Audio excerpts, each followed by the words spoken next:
High, তোমরা দেখছো বুধবারের বিয়েবাড়ির সেকেন্ড ভিডিওটা স্টার্ট করছি। একদম স্টার্টার খাওয়ার পর চলে গেলাম থার্ড ফ্লোর, যেখানে ব্রাইডকে বসানো হয়েছে। চলো ব্রাইডের সাথে একবার মিট করে দিই। তো এই সুন্দর মিষ্টি ব্রাইডকে তোমরা দেখছো, তার স্মাইল দেখেই বুঝতে পারছো সে কতটা কিউট, কতটা সুন্দর। আর এদের দুজনকে এতটা ভালো মানিয়েছে। আর বিয়েটা ছিল আমার এক ভাইপোর। তো এদের দুজনকে হ্যাপি ম্যারিড লাইফের জন্য অনেক অনেক উইশ জানাচ্ছি। আর তার সাথে থ্যাঙ্কস জানাচ্ছি এদের ভিডিওগ্রাফার, যারা টিম ওয়াইজ কাজ করেছে, ভিডিওগ্রাফি করেছে।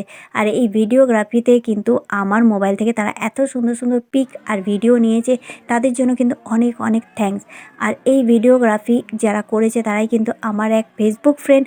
আর ফেসবুক ফ্রেন্ডের পুরো টিমটা এই ভিডিওটা করেছে। তোমাদের যদি কারো ভিডিওগ্রাফির দরকার পড়ে তো সেই ভাইয়ের সাথে যোগাযোগ করে নিও। আর যদি তার সাথে কোনো রকমভাবে যোগাযোগ না করতে পারো, আমার সাথে যোগাযোগ করো। আর এই ভাইকে কিন্তু অনেক অনেক থ্যাঙ্কস জানাচ্ছি। এইভাবে যে কারোর সাথে কোনো বিয়েবাড়িতে গিয়ে দেখা হবে সেটা ভাবতেই পারি না। তো বিয়েবাড়ি কেন, কোথাও যদি কারোর সাথে দেখা হয়ে যায় তো তার একটা মজা বা আনন্দই আলাদা। আমরা এখানে প্রচুর মজা করেছি। আর এই ভাইয়ের ফোনটা কিন্তু আমার এই দুই ভাইজি পুরো বাজেয়াপ্ত করে নিয়েছিল, কারণ ভাইয়ের ফোনটা থেকে এত সুন্দর সুন্দর পিক আসছিল যে তার ফোনটাকে ছাড়তেই চাইছিল না। বিয়েবাড়ি প্রথম থেকে শেষ পর্যন্ত তার ফোন থেকে শুধু পিক নিয়ে গেছে। তো এই যে তোমরা ভাইকে দেখছো, যদি কোনো সময় তোমাদের ভিডিওগ্রাফির দরকার পড়ে ভাইয়ের সাথে যোগাযোগ করো। তো নেক্সট ভিডিওর জন্য চলো ওয়েট করি।